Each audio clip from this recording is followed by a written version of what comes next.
All right, welcome back, everyone.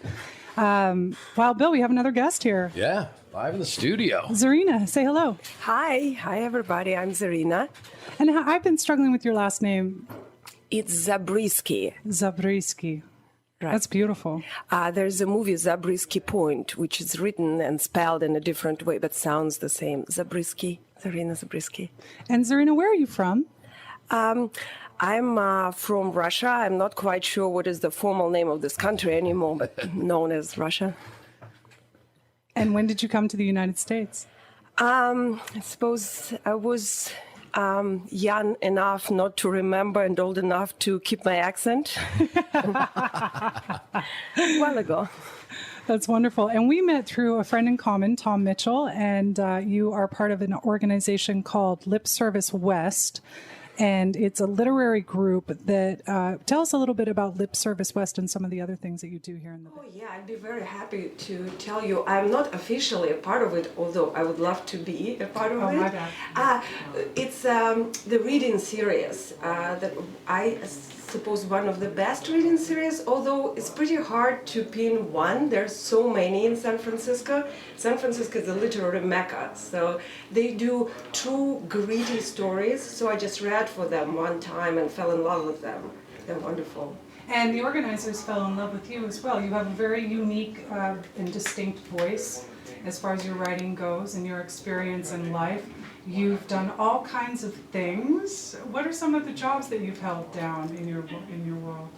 Well, I don't hear my voice. I speak with accent, and I know I've been trying to survive around the globe doing different things. My first job was a telegraph machine operator when we still had telegraph machines.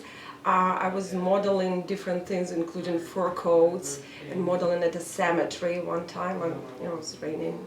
That was not so glamorous, actually, as it sounds.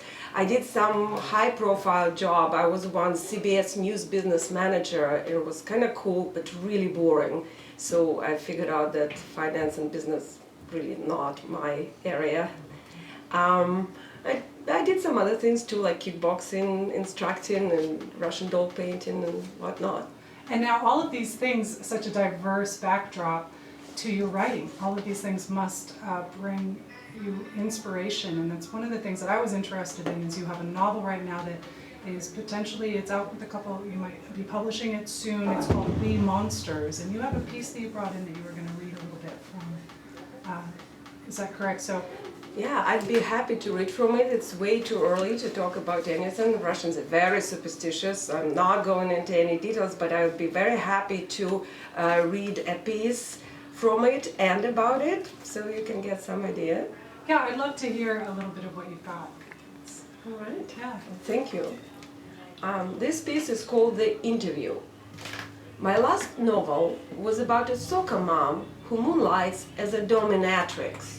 Actually, the novel was about fantasies, erotic fantasies and literary fantasies, dreams, drugs and dungeons, poets and perverts, escapists, refugees, misfits, mistresses. I spent months in libraries and on the web doing my research. I learned that clients often threw cheesecakes at working girls, and some people liked to eat their excrement. It didn't make much sense. I needed hands-on experience. As I have mentioned, I worked a lot of odd jobs in my life, starting from the telegraph machine operator and going into heroin trafficker from Ukraine to Russia, kickboxing instructor, funeral humor photo model, dental assistant. I never had a job in the sex industry. I wanted to write a good novel, so I decided to take a part-time dominatrix job. Breaking into the sex industry was easy. I searched the internet, and there it was, the Craigslist posting, looking for attractive, lots of makeup, creative, hey, that's me, and open-minded, definitely, ladies, for role-playing, recreating fantasies of men. Light switch, huh? Friendly team, nice. Clean environment, that's great. No experiences required, yes, we'll train. Mature, well, I guess it's me. Welcome. No sex involved, Send a short description and a photograph. I sent a full-height photo taken from afar, lied about my mature age, and did not hold my hopes high. Next day, I received a phone call from Margaret. She talked in a low, husky voice and laughed like Laughing Sally. I spoke back in even lower, huskier voice and roared back. She had an unidentified European accent. I rolled my R's until I sounded like a Brighton Beach resident on a Manhattan shopping spree. Mirror interview techniques worked. I landed an interview the following week and freaked out right away. What if Margaret sees me and says, "You're too ugly, too fat, too old"? No, I told myself, I'm a Zabrisky. Russians don't surrender. It's only a private dungeon interview. I watched YouTube videos that came up under the dominatrix search and decided that I would make a fine food fetish. I made a to-do list. First, nails acrylic, bright red. Second, eyebrows, thin, dramatic arch, Greta Garbo.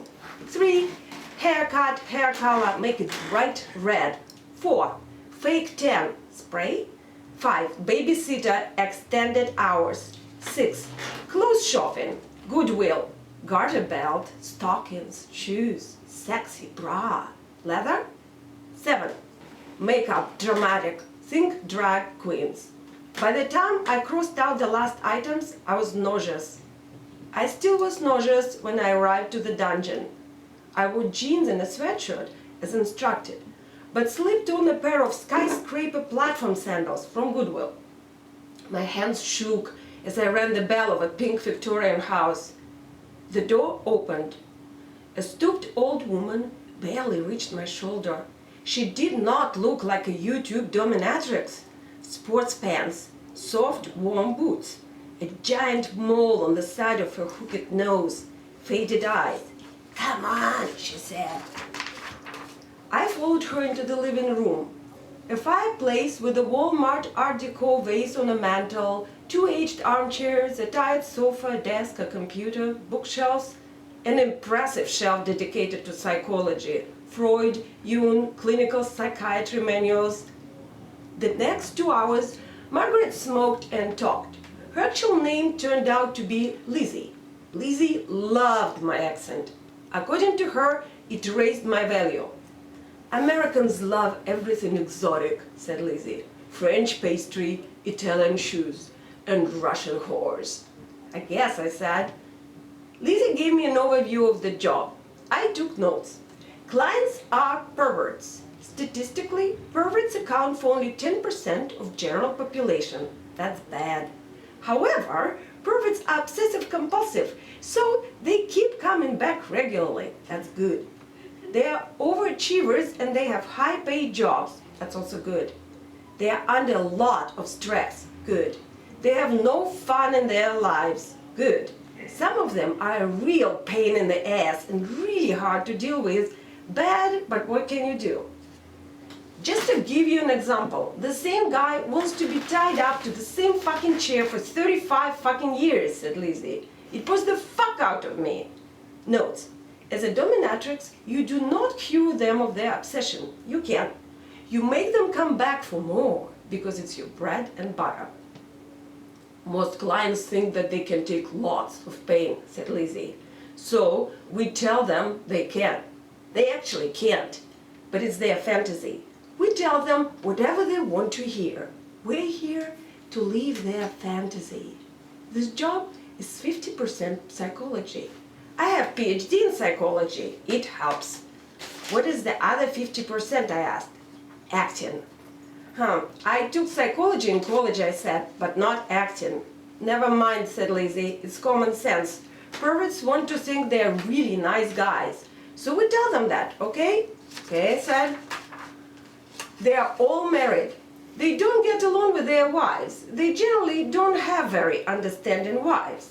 Take Joe, who just bought his wife a new Mercedes, paid for her plastic surgery, and got her a country club membership. She still doesn't like it when he's having sex with a toilet brush.